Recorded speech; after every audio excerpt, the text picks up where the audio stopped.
পোলাবেন কত খারাপ হয়ে গেছে গা আমার সাথে বিয়ে নেই আসলে আমার কাছে কম লাগবে আলাপ আলোচনা করা লাগবে চলেন আজকে বিকাল করে যে আলাপ আলোচনা করি আচ্ছা তিন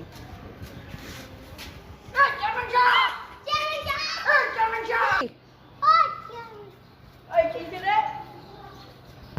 আসো আসো ভিতরে আসো অ্যাকশন বসেন বসেন বসেন বসেন কি হইছে বলেন বলেন বলেন দেলোয়ার ভাই বলেন আপনি কি হইছে? এই ছেলেটা আমরা নামাজ কালাম পড়ি আমি আরো নামাজ কালাম করতে যাই রোজা রাখি ও ছেলেটা আমাদের সামনে বিড়ি খায় সেই খায় যেই খায় আমাদের শরীরে নাপাক হয়ে যায় না ব্যবস্থা করতে আর হবে। একটা ব্যবস্থা করতে হবে অ্যাকশন এই ছেলে এরা পুরা মানুষ এরা নামাজ পড়তে যায় তুমি এগুলো করতে পারো এদের সামনে হ্যাঁ আবার হ্যাঁ বলো তুমি তো বেয়াদব চরম তোমার বাপের নাম কি কুদ্দুস কুদ্দুস অ্যাকশন জীবন ভাই আর দেলোয়ার ভাই আপনারা কি সিদ্ধান্ত নিতে চান এখন এই ছেলের ব্যাপারে থাপড় জীবন ভাই তাহলে ওকে আর কি করার ছেড়ে দেই 2-3টা থাপড় মেরে ছেড়ে দেই যা